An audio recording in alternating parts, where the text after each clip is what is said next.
ഇനി ഒന്ന് കടലൊന്ന് തിളയ്ക്കട്ടെ.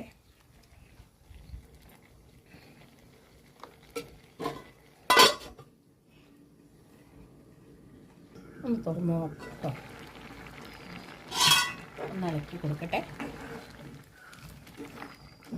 ഒന്ന് ഉപ്പ് നോക്കണേ.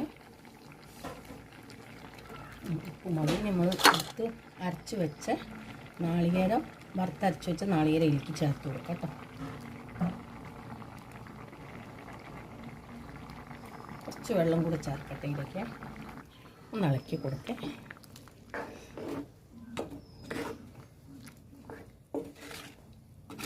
നോക്കൂ, കാണാൻ തന്നെ നല്ല ഭംഗിയില്ലേ? ഇത് നോക്കൂ. ശിഖരൂടെ ഉപ്പ് വേണം കേട്ടോ. ഒരു നാളികേരം ചേർത്തപ്പോൾ ഒരു ശിഖരൂടെ ഉപ്പ് ഇടണം. കുറച്ചിട്ടാണ് കേട്ടോ.